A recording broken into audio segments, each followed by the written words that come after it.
Good morning, everyone. My name is Nick Turbeville. I'm head of trade construction in GB for Invest Northern Ireland, and I'm here today to run you through how to identify supply chain opportunities in the GB data center market.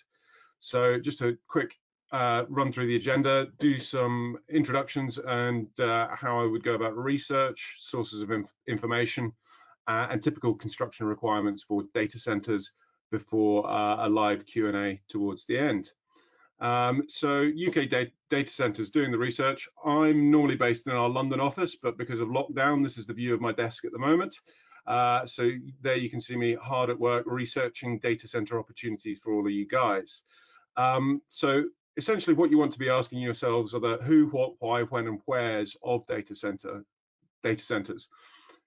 Who's going to be operating them or who's going to be using them? It's likely to be public sector, global multinationals, FTSE 100s, FTSE 250s, financial services firms, law, professional services firms, tech companies, et al.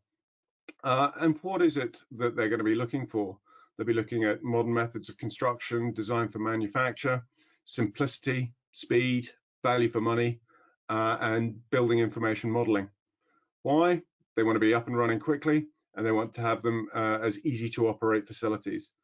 Where you need to understand where these facilities are being built, understand those locations and what the challenges might be of getting your product or service to that location, and when.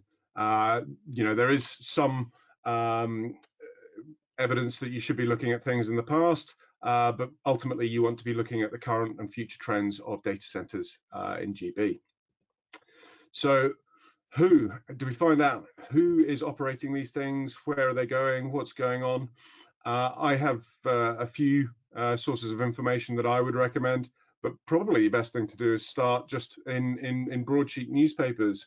You can see on the left hand side there, there's stories coming up in the Times about Facebook halting data center building with Mace down in the Republic.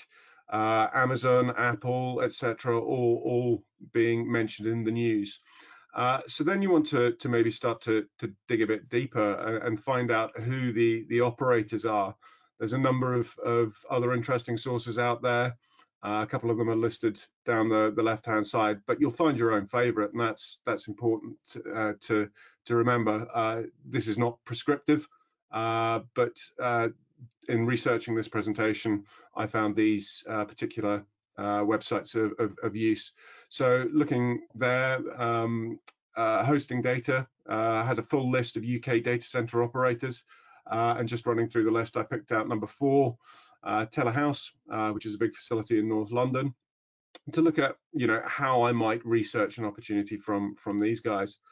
Get a deep dive straight into LinkedIn Sales Navigator to find out who's working there, who's listed as the employees, and then find out who I might be connected to. And there you see I've got a procurement manager as a second degree connection, and if I clicked into him, I'm finding out that he's actually looking at procurement on a global scale, so I would certainly be messaging him.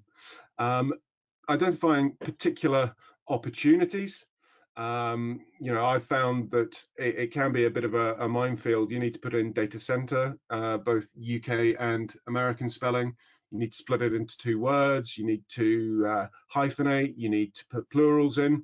But if we just look at this search on Barber, I'm going to pick out the fit out of a data center for JP Morgan in GB.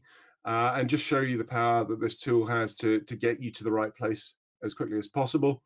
You can find out what the details of the project are, who's involved, who the client is, who the architects are, and who's bidding for the work.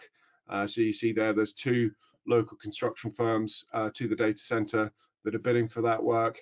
You can click on them using this tool, and you can find out all of the contacts at that firm that you would need to be getting in touch with in regards to packages coming out of the data center. There's other opportunities in the likes of tracker intelligence.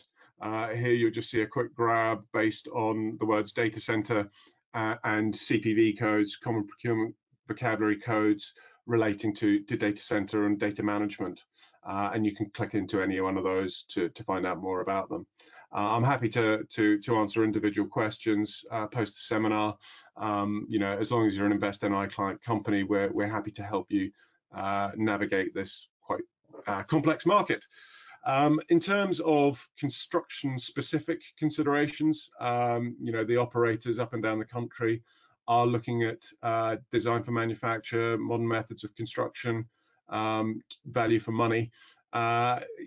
These, while they aren't the most complicated of builds, they do require innovative and very high quality products. So if you can demonstrate that you are offering savings through DFM, using modern methods, using BIM to help the owner operator benefit from the model for construction, then you should be able to position yourself as a very capable contractor when they're considering your offering.